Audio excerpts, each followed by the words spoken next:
the audio recording.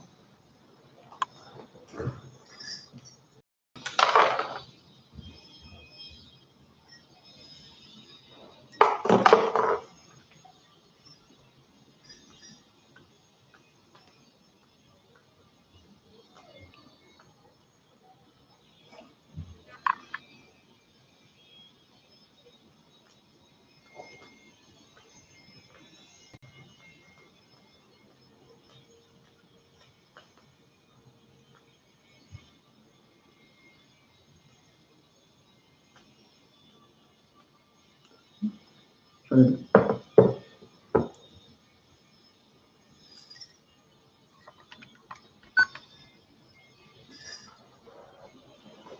pranams to Atma, all Atma Jyotis, divine life of this light of the self. Today, we'll contemplate on the nature of love.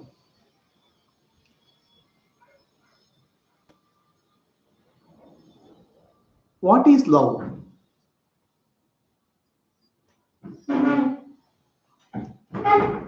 How we can experience the real love?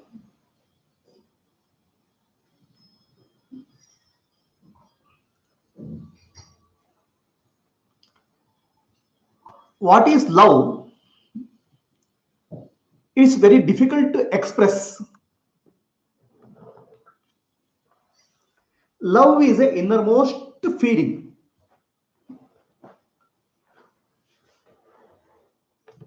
All of us have that feeling, but to explain about love, it's very difficult because explanation requires words. The words fail to express the meaning or the essential nature of love.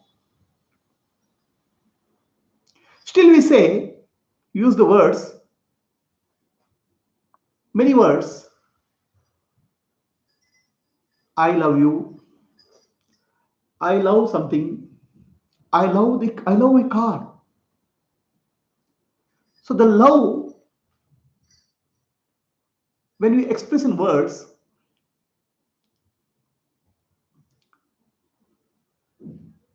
it can turn into I love you. When I say I love you, the love becomes an action. Is love an action?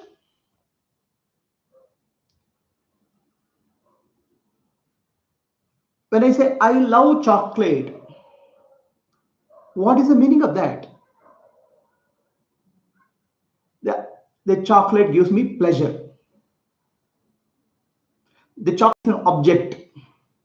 It gives me pleasure. So the love means pleasure in one sense.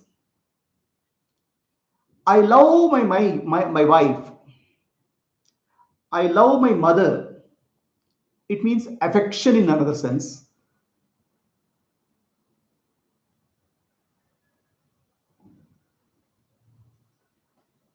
What is really love? Is it an action? It's an affection. It's a feeling. What exactly is love?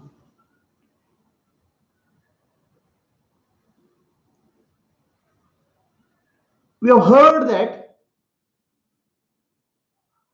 love is blind. Is it true? Love is blind?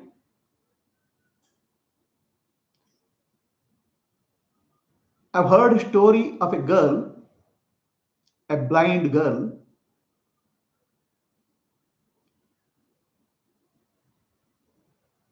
She was so sorrow. She was always unhappy because she's blind.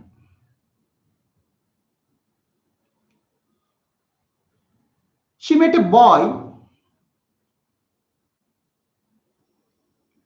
and she fell in love with that boy. There was affection. Only that boy was able to relate to her, and she was able to relate to that boy. There was a deep love.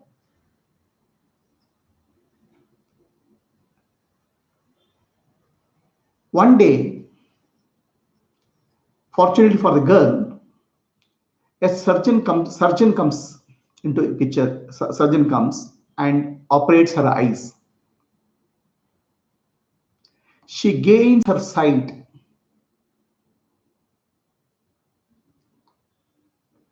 When she gains her sight, she sees the boy. The boy is also blind.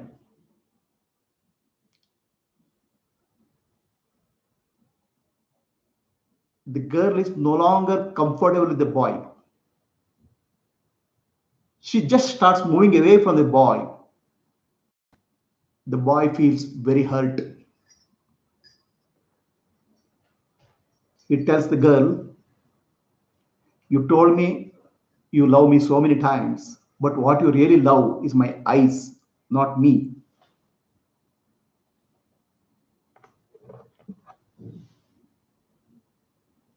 The love takes different connotations, different meanings in our life. We love objects. I love car. I love my house. I love the flowers. These are all objects. When you love objects, you are loving the objects because it gives a pleasure to you. So it's only taking a pleasure from the objects. There's nothing giving back. Probably you pay money, but it's only taking pleasure. There's no giving, it's only taking. So love means taking sometimes. But when you love human beings, I love my wife, I love my parents, I love my mother. The love means affection here. There's a feeling of connectedness. While objects only can give pleasure to you, in case of affection, there's a give and take. So love means here giving and taking. The love means giving love and taking love. There's a sharing in case of human beings.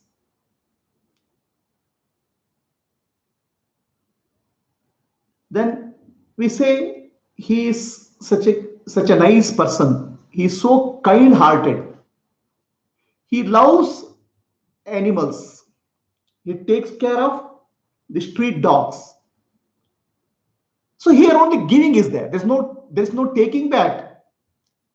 The love means caring and sharing.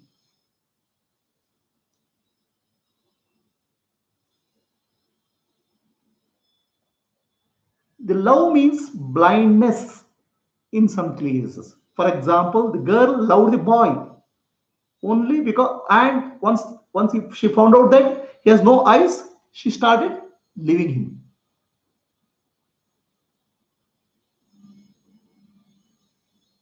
So love, the definition of love varies on circumstances.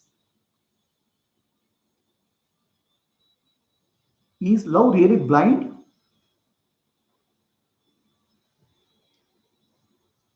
The love becomes blind when the people whom you love, you start ignoring all their negativities. You become very selective. Your vision becomes very narrow and selective. The typical story is the blind king Dhritarashtra in Mahabharata. He had 100 children who are very cruel, but he ignored all their mistakes because he loved them. They are children. So the blind love is selective love. But is really love blind? Our definition of love has to be corrected. We need to understand love in true perspective. Then we realize the love is not blind. The love is full of wisdom, full of eyes.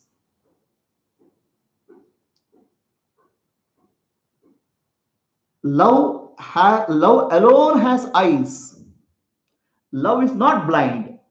Our understanding of love, our expression of love is blind because we are narrowing it. We are making the love in a narrow sense.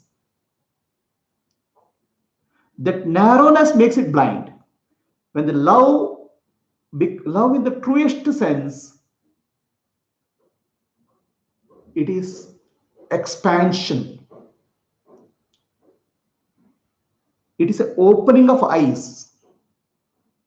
Love in the narrow sense is blindness and closing of eyes.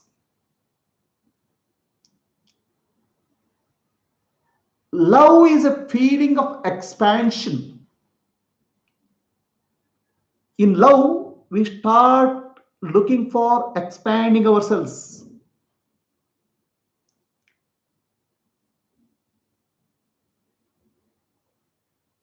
Love gives us a sense of expansion. In love, I look for something more than myself.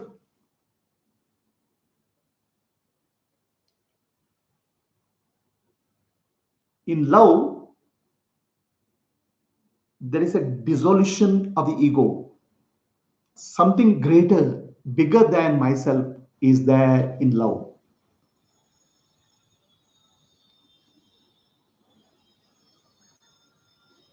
The love is search for something greater and bigger than ourselves.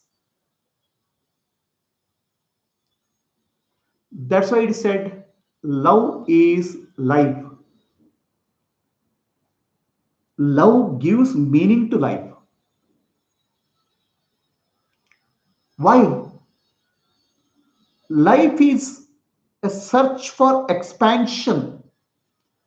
Life is always a continuous looking for expansion. I want to expand myself. There is something greater. I know I am looking for something greater and greater and greater. That greater and greater is expansion. That's what is life. Love gives meaning to life because in my search for expansion, I start relating to something which is relating to something to me. I cannot expand into what is not related to me. The expansion happens if there's something related to me, if there's some interest in me. The interest helps in expansion. And love gives meaning to life because it gives a direction to life. It gives a direction of expansion. I have some interest. I want to expand. So, what expansion means? Something which doesn't belong to me earlier becomes a part of me so that I become a larger whole. Constantly, the deep within us, we are looking for something larger, larger, larger, more and more meaningful, more and more meaningful. The more and more meaningful will come only if it is related to me. That relatedness is what love is all about. In that sense, love gives meaning to life.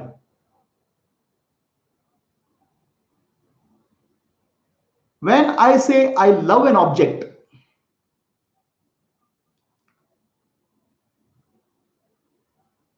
the object gives me happiness. But when I say I love you and you love me, the love becomes an action. When I am kind to somebody, the love becomes expression. Then what is really love? Love is neither an action, it's not an expression, it is my state of being. Love is what I am. The search for love, the search for meaning of love is the search for my own self. The love happens at different dimensions. At object level,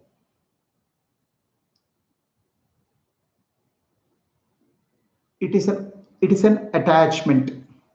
It's an obsession. I need something. At object level, love is a need. At the physical level, the love becomes sex, attraction. At the object level, it becomes a need. I need this, I need that, I need that, I need money, I need. At the physical level, it becomes attraction, the sexual attraction. It's physical level, biological level, it is sex. At the mental level, it's an identification, it's an attachment. The true love is beyond physical, beyond mental. It's only at the level of the spirit or consciousness. At the level of the body and at the level of the mind, we cannot find true love. We are using the word love for a feeling, but in reality, it's a narrowing of the love. It's a compression of the love. That's called attachment. A boy is attracted to a girl. It's a physical attraction.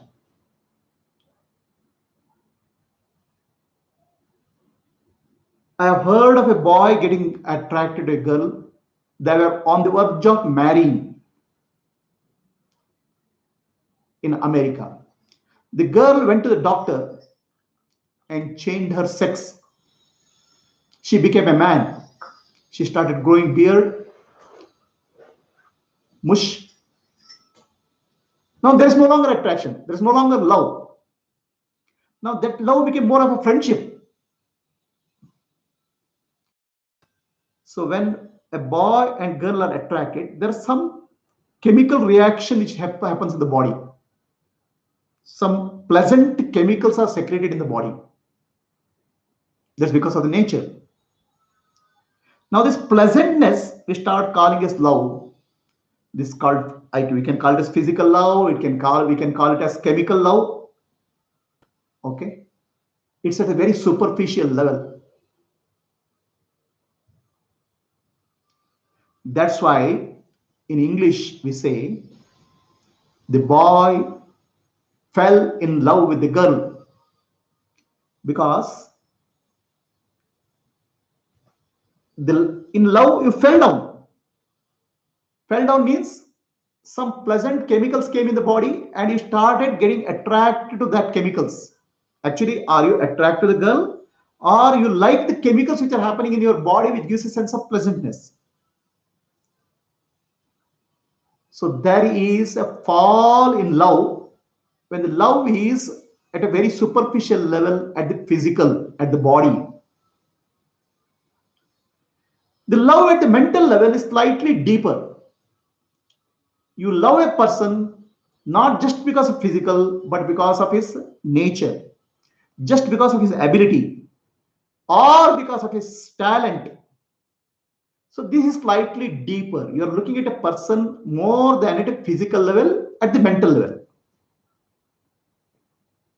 It's slightly deeper. But the love at the level of consciousness or the spirit is the deepest love. You can experience only love at the level of consciousness. At the body level, at the mind level, we can only experience small drops of love. It is not full love. It's partial. That's why we seem to be never satisfied with love. We want to love everybody, and we expect all people to love us. There's no point of time if we seem to be fulfilled in love. We want to be loved by everybody. There's always a shortage of love, always a lacuna of love, because the love which we are looking at is a narrowed down version of love, the physical and mental level.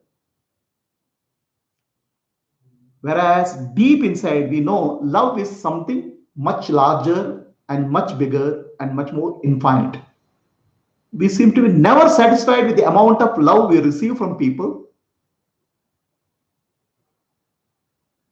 That's why we have heard of these actors, many actors, so called famous personalities.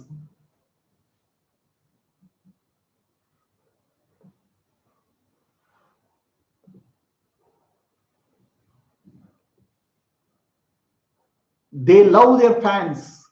The fans love them. There's mutual adoration. After some time, the popularity goes, and many of these actors go into depression because they need a constant attention. Love means attention. So the constant attention from people, love. The politicians, they need followers because they need attention from people. Lot of the politicians have a lot of followers, and the politicians never seem to retire from life. Even at the age of 80, 90, they want to be in politics because they need constant attention. Love.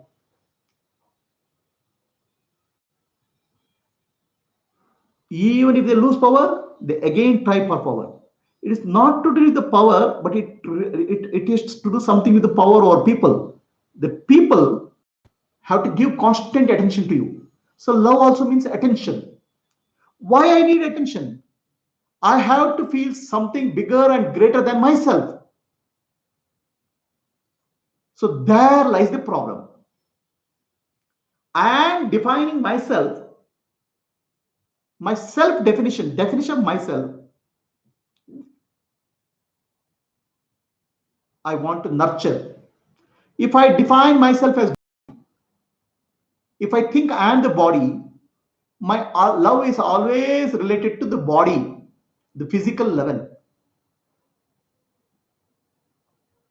If I define myself as a mind, I'm an intelligent person, I'm a musical talented in music. So my love is at the level of the mind. But both are narrow. So because they are narrow, I never seem to be satisfied with the amount of love I receive. When I say I receive love, means I receive attention. The attention which I receive is always insufficient. I need more love, more love, more love. People are craving for love.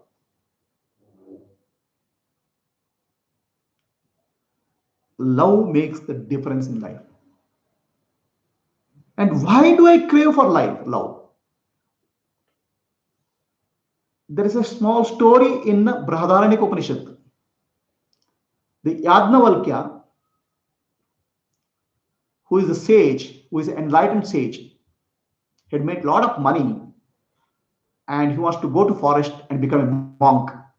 He divides his property between two wives, Maitreyi and Katyayani.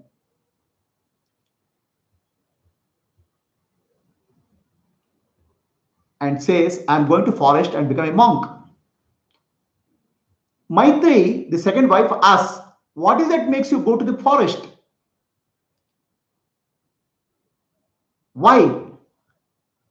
So that's where the Yajnavalkya tells Maitreyi, oh Maitreyi, everybody loves, everybody does what they love. The love is what drives people. If you think husband loves the wife, husband loves wife, that's not true.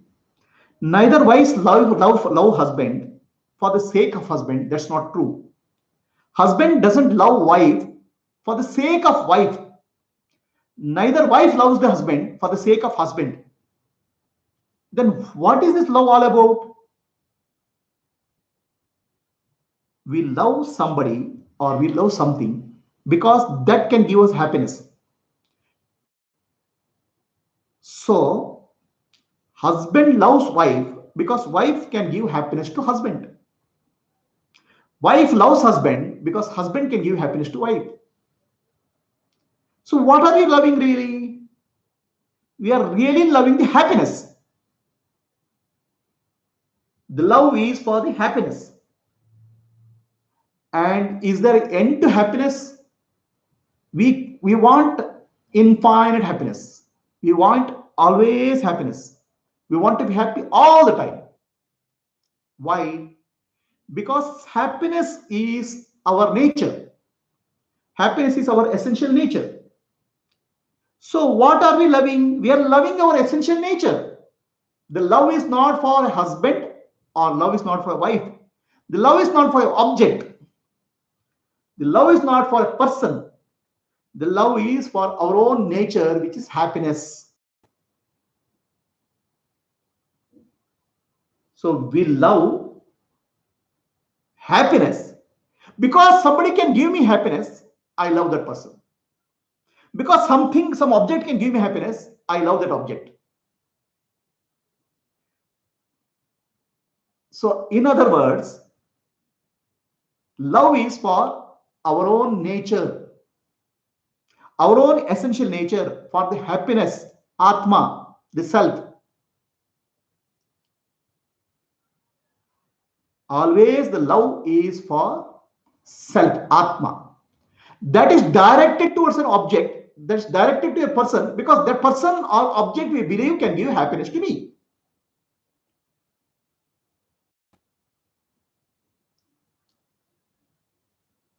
So that self whose nature is happiness is called Atma, which is my own true self, my own real self.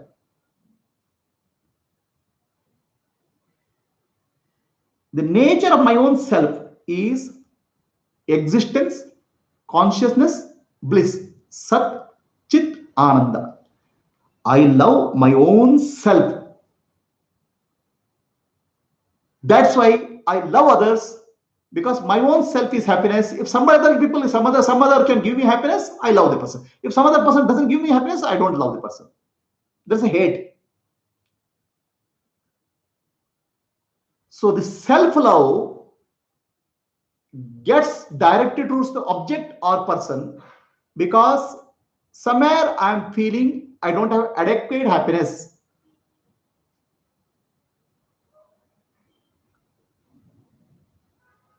All love is for self only.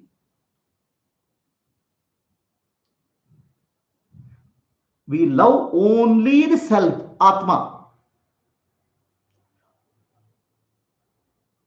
And self is love. Self is happiness. Then the question comes, if self is love and self is happiness, self is my true name, true self, Atma. Then why love? I love something else. Why I love for some other person? Why love an object? That's because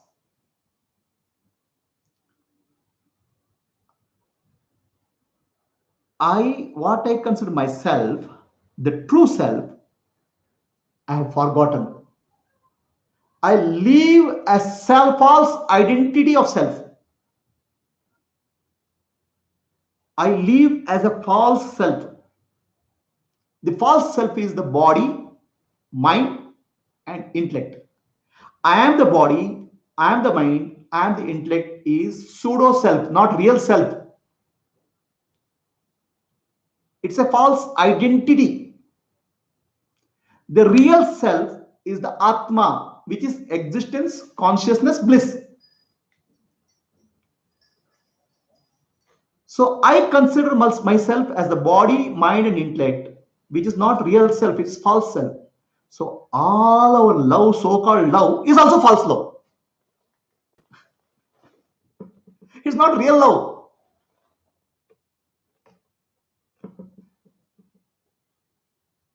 The real love is there only when you recognize your true nature as Atma, the self. Then you don't need love from others. You become the love. Now, because we are a false self, have a false identity, which is not real, what we call as love is only a business transaction. I give some love, you give me some love. In other words, we are doing a transaction or business of love. It's not real love. There's a give and take, and that we can call as love. It is not true love. The true love is only when you recognize your true self.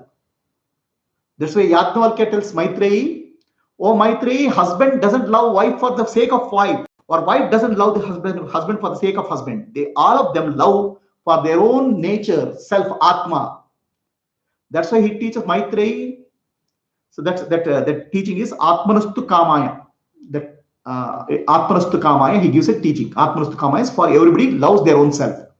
Then he teaches Maitreyi, oh Maitreyi, Atma Reva Drashtavyam, Shrotavyam, Mantitavyam. So all of us have to focus on finding our real self. We have to find our real self, your real nature, which is Atma. And that is the only thing, Drashtavyam, we have to search for it. Shrotavyam, we have to hear about it. Mantavyam, we have to contemplate with it. Nididhyastamyam, we have to again and again abide in the self, our real nature. Then we don't look for love, we don't seek love, we recognize we are love. I love you is an action. I love chocolate is a need. But I am love is the fulfillment. Is there a difference between I love you, I love chocolate, and I am love? In I am love, there's no need. And I am love, there's no action. There's a fulfillment, there's a radiance. You overflow with love because your nature is love. So we have to move from the spiritual journey is movement from I need love. That means I need attention from others. So then I love means I seek happiness to I am love. This is the spiritual love journey. I need love. I love something to I am love is the spiritual journey. In I am love, there is a complete fulfillment. That's why we are constantly seeking love in life, because we are missing ourselves. We are actually missing our real self. We are searching for real self in the objects, in the people, in the relationships. We are trying to search for missing myself, because myself is happiness, myself is love. So that you cannot find in object, that you cannot find in relationship. That's why objects and relationship, the love with objects and our relationship always is short term. It cannot be very long term. And always in this love relationship, there's always a hatred aspect. There's always a pressure. There's always a pain in these relationships. Whatever you love, the same thing you hate also. The love and hate come together because both love and hate come from the false identity, false self. I am the body, I am the mind, I am the intellect. That's a false pseudo identity. It's a personality. All personality based loves are temporary. They are short lived. And love is accompanied by hate. Love is accompanied by emotions. anger, fear, jealousy, hatred. And love is search for yourself, your real self. Your real self you cannot find outside. Real self is you have to find within, which is your own nature. That's why the English speaks of language. English says falling in love, because you are searching for love in the wrong direction. Love is not you get from somebody. Love is not something which you is a pleasure from the object or somebody. It's not what you get. Love is your nature. You are looking for love in a wrong direction. That's why you fall in love. Love is blind because the ego is blind. Ego is a false person, false identity. I am the body, I am the mind, I am the intellect is false identity. It's not real. And the false identity can only be partial. It's blind. Love is not blind. Ego is blind. The real love is the Atma, the self. So we are looking for wrong direction for love in life. You have to look for right direction. That's what's called rising in life, love. You have to rise in love, not fall in love. You fall in love when you start looking for happiness from objects or persons and relationships. That's called falling in love, because you are forgetting your nature and you are getting attracted by the outer world where you cannot get love. And the pleasure which you are getting is temporary, and always the pleasure will always be accompanied by pain. Then love will be replaced by hate. The real love is your own self. You have to rise in love, not fall in love. And how do I rise in love? The rising in love is called bhakti, devotion. So devotion uplifts us. Devotion takes to the higher. So that's why when we use the word devotion, for objects, you can call, say, fall in love. For relationship, we say I am in love with somebody. But for devotion, something higher than us, greater than us, we call it devotion. That we call as God. Okay. And also we have a concept of God. God is like this, God is like that, God is here, God is there, God is in this place. Again, the God we have objectifying. We are making God as an object. Again, we are looking for love outside. So the devotion also is outside. And that again, in Vedanta, it said that there are two types of devotion. The devotion uplifts you. Definitely the qualities of God attracts you. But when the God is objectified, it's called Saguna Brahma. Okay, that qualities of God, objectified qualities of God, is called Apara Bhakti. It's lower level devotion. The real devotion is Para Bhakti, the higher level devotion, which will uplift you, which attracts you, and that God is your own self. Atma is Brahma.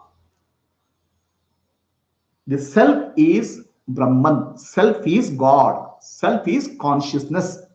So the pure consciousness, awareness, what really I am is God. And that is love. The Parabhakti or the supreme love is for the love for the self. Because self is God. Otherwise, we are objectifying God. We are saying God is here, God is somewhere. And again, we are imposing a personality on God. And the moment you have personality on God, then who is imposing the personality? The false self, the ego. It can see God only as a personality. And that love, all love based on ego, is temporary, false, and gives emotional disturbance. The real love, which is based on the self, is absolute. It's pure, the pure love. So there you recognize I am love. I don't need love. I don't seek love. I am love. I radiate love. And that love is universal. Whereas ego-based love is partial. And that's why ego-based love is blind. It's partial. It's attachment. Because constantly in the name of love, you are trying to seek happiness. You're trying to suck happiness. Whereas the self is love, self is happiness. You are neither seeking nor you are not seeking or you are not craving for happiness. You are happiness. You are love. That is the nature of self.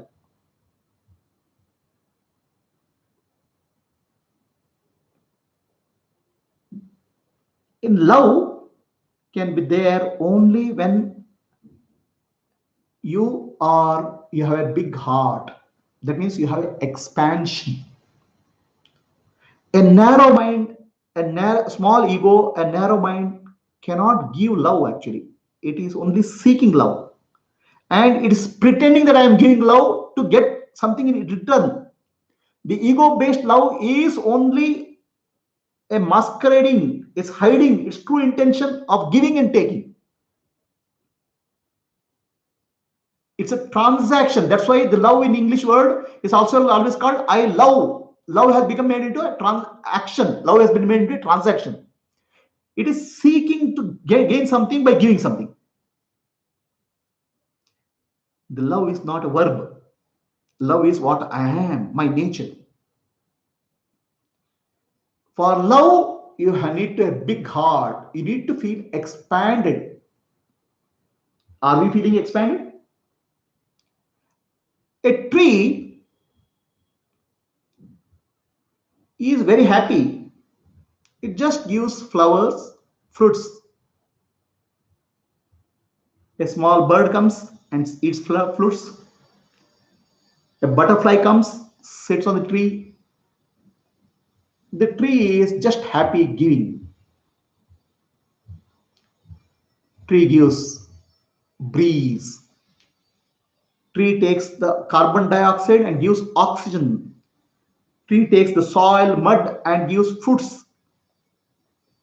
A large heartedness just knows how to give, keep giving. But tree, of course, in our from our understanding, tree is not conscious.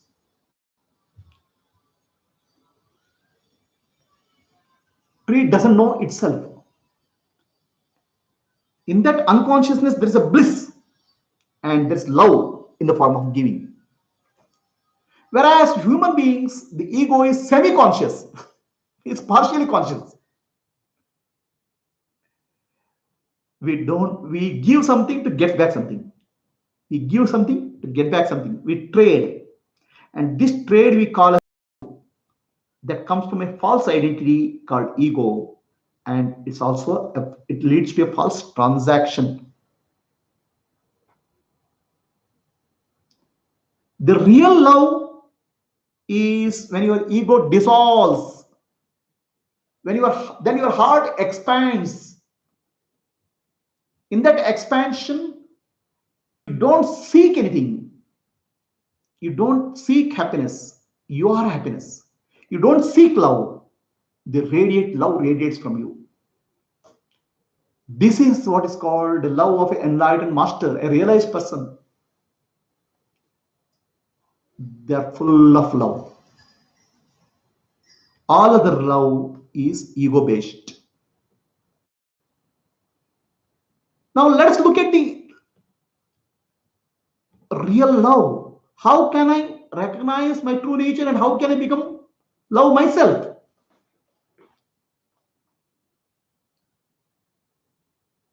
That can happen only when you find your true self. Atma reva drashtavyam shrotavyam mantavyam. By inquiring into your real nature, by constantly looking at your own real nature, by seeking your nature, by recognizing your true self, you can be love. You can recognize I am love. And this inquiry into your own nature is called Atma Vichara, the self-enquiry. Who am I? Sri Ramana Maharshi said, inquire who am I? So by inquiring who am I, you recognize your true self. I am not the body, I am not the mind, I am not the intellect. I am pure consciousness. So now let us understand this nature of pure consciousness. The pure consciousness is like space, infinite space. Pure consciousness accommodates everything. The space accommodates everything. There is nothing which is not there in space.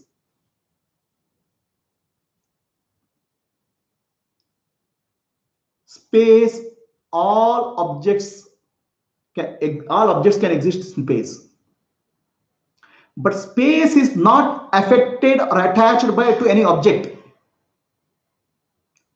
Our awareness is like pure space.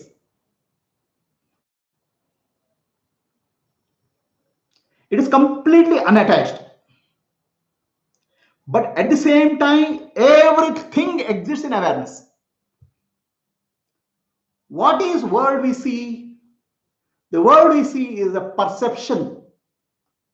Shabda, Sparsha, Rupa, Rasa, Gandha. 5 sensations, nothing but world. The 5 sensations, where do they exist? The 5 sensations appear in awareness and disappear in awareness. 5 sensations appears in awareness and disappears in awareness. Is awareness affected by 5 sensations? No. But sensations depend on awareness. The rise in awareness, they set in awareness. So the world appears in awareness and disappears in awareness. Is awareness affected by this? No. So awareness is infinite, open. There's no attachment in awareness. The world rises in awareness and sets back in awareness. Is it true? In deep sleep, there's no body, there's no mind, there's no world. But there's awareness, there's consciousness. When you wake up, the body, mind, and intellect and the world appears, and in deep sleep, again it merges back. But your nature as I exist, I am consciousness, doesn't change at all. I am awareness. The awareness is open space where things appear and disappear. Okay? Understand? Now, can anything exist without awareness? Any object can exist without awareness? Suppose I see a flower. I'm aware of the flower. Because if I'm not aware of the flower doesn't exist. Everything in the world depends on awareness for existence. Depends on I.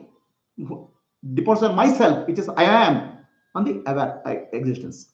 I am giving existence to all. So in awareness, is there a partiality? There's good, there's a bad, happiness, pleasure, pain. The awareness, there is no partiality at all. Everything can rise in awareness and fall in power. The pain also rises in awareness. The pleasure also rises in awareness. But awareness is not attached to anything. Awareness is impartial.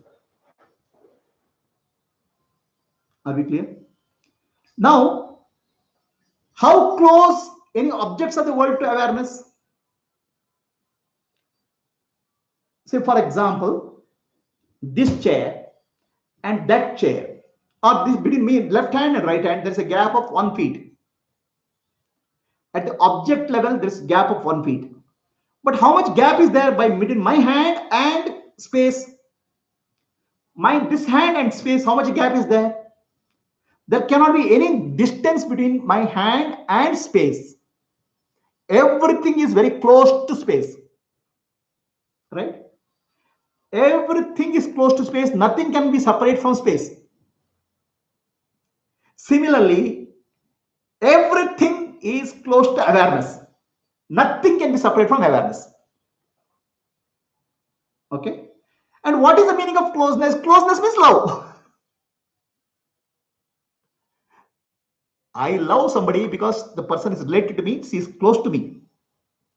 I love an object because it's the object because that gives me happiness to me, and when I eat that, when they take that object into my mouth, I feel happy. That means when the object comes closer to me, I'm happy. So there is a distance involved at the physical level.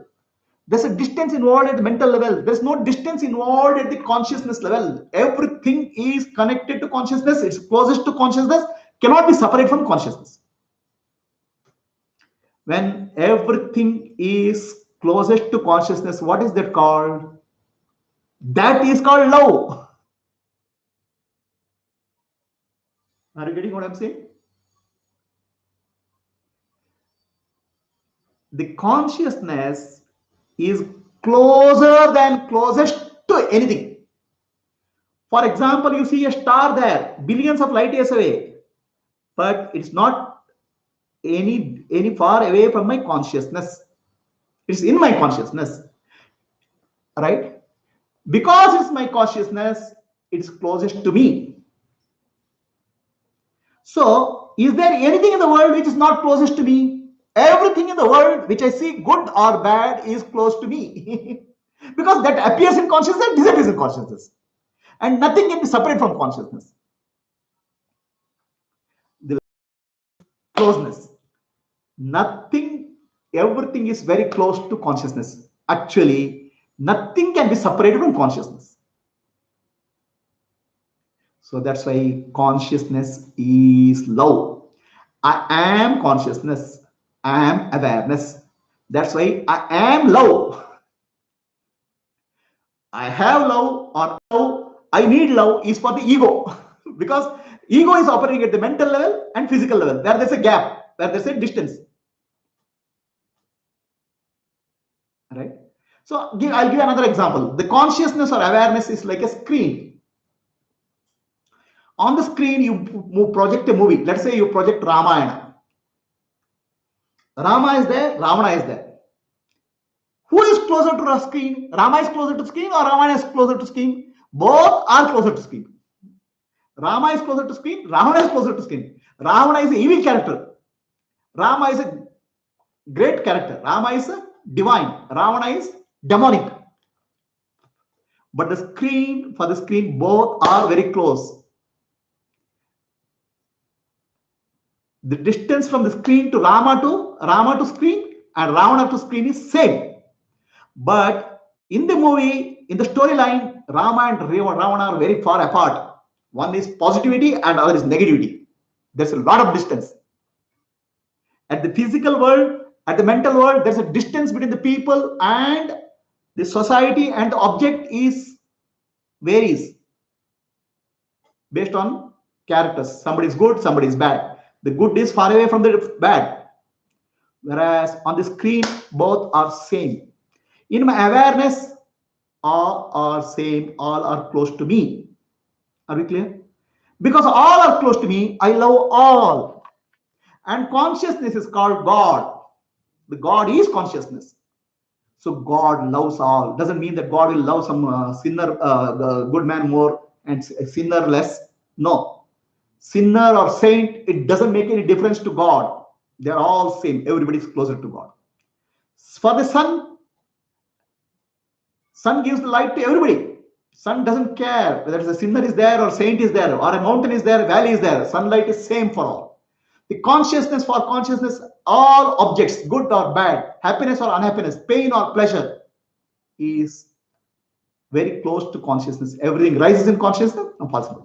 And no object can be separate from consciousness.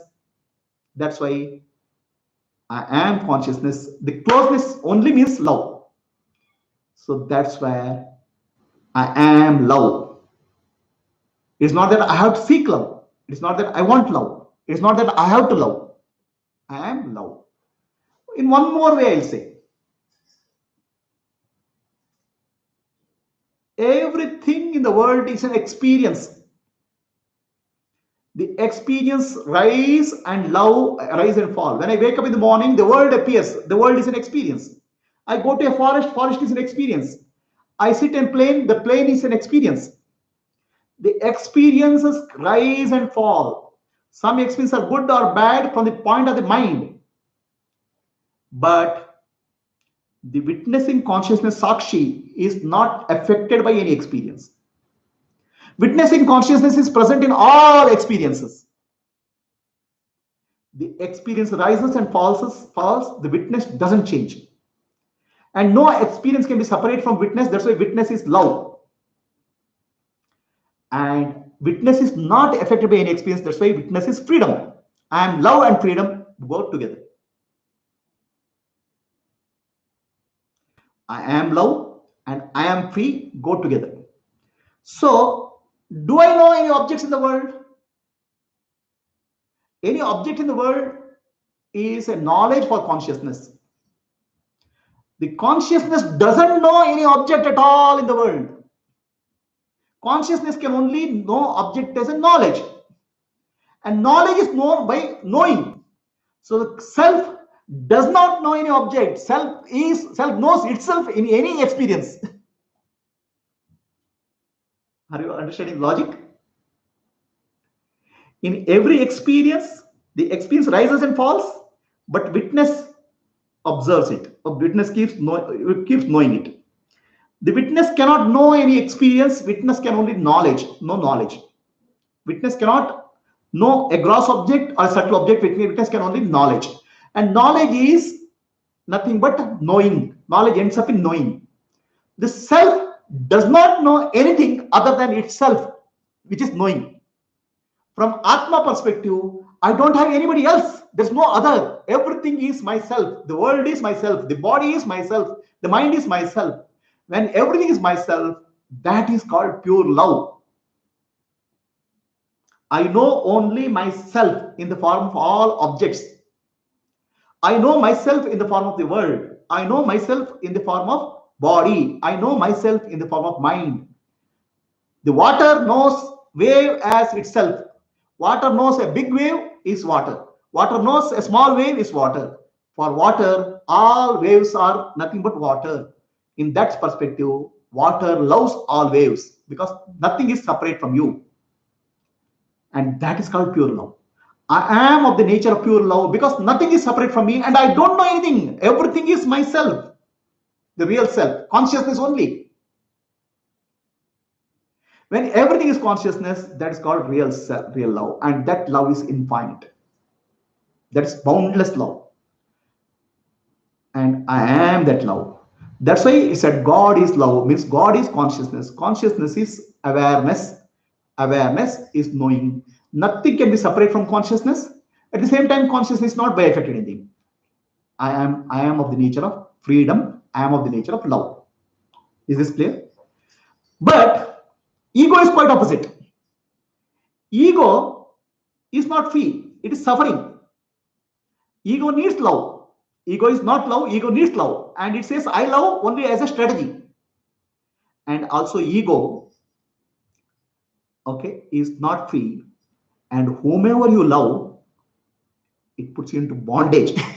A boy loves a girl, the girl will be in bondage. The girl loves the boy, they are in bondage because they are in a bondage now. They are entering into a bond. I give you happiness, you give me happiness. That's a transaction.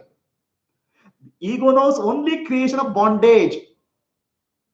I have heard a story, a boy and girl, this is a real story in Arizona, in America. A boy and girl lived for 20 years. They were in living relationship. They loved each other. After 20 years, girl says, we have lived together for 28 years. Why don't you get married? Next day morning, the boy has packed off and run away because there is commitment. There is a bondage. Okay.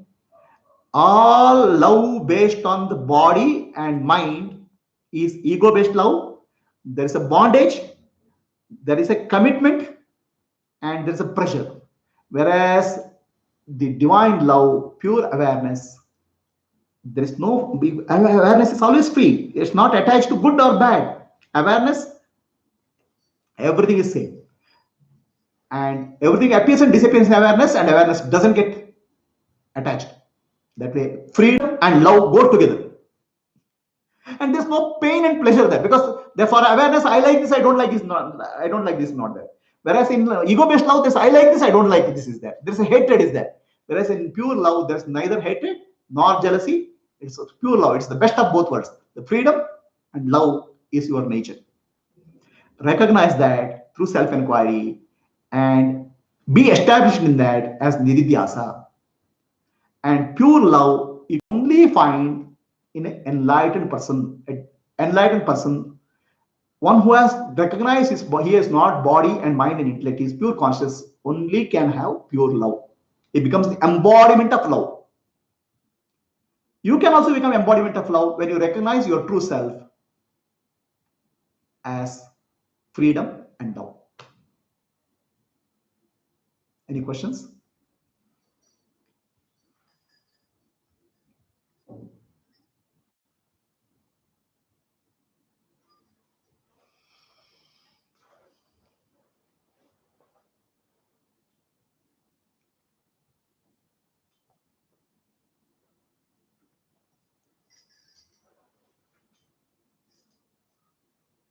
Yeah, can the term love or devotion be applied in Advaita? Yes, Advaita can a term love or devotion be applied in Advaita? Advaita means non-duality.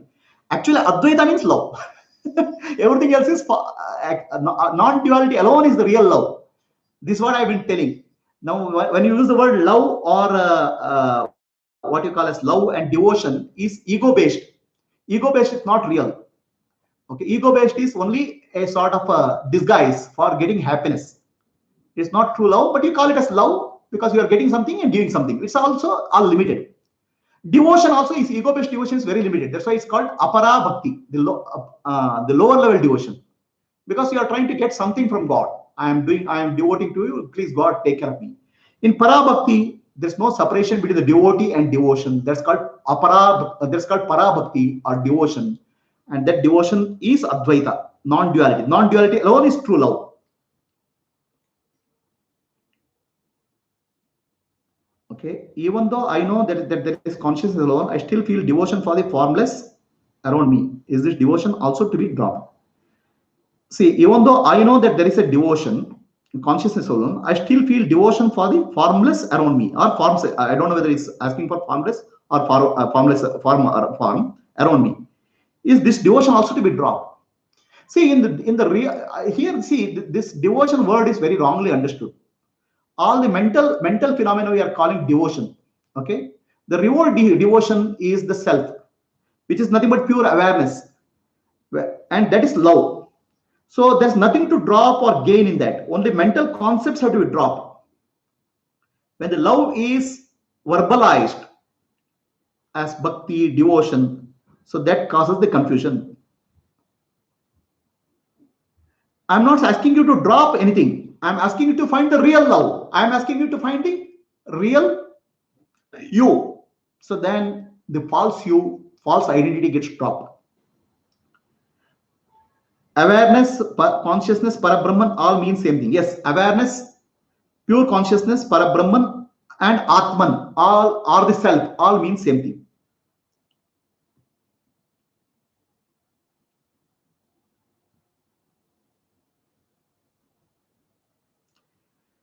Yeah, everything is, see, everything is closest to consciousness, and all objects are nothing but consciousness. That's why the consciousness loves itself. It is a self-love. Yeah, so this is actually again a jugglery of words. The love alone exists. The self-love, the other love, all these things are brought in by the ego. The love is your nature. The love alone is the reality. You call it a self-love or love for the self. The love for the self, then they say duality. When the self alone is, love alone is there, that's what your nature.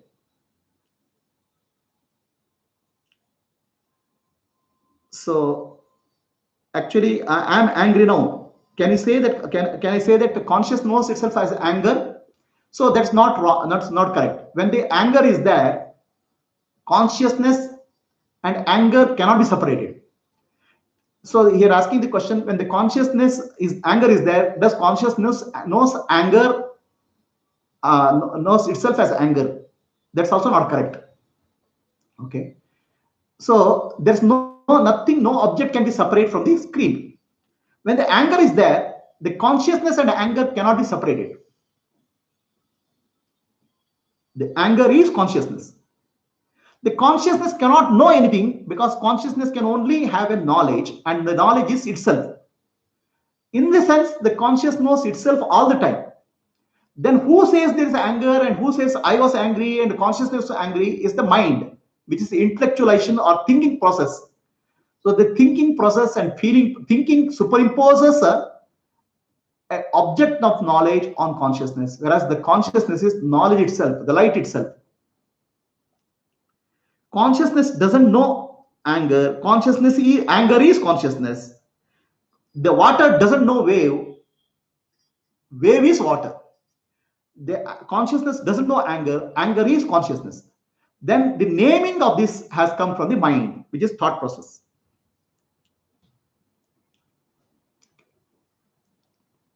Thank you. With that, we'll conclude this discussion. Namaste.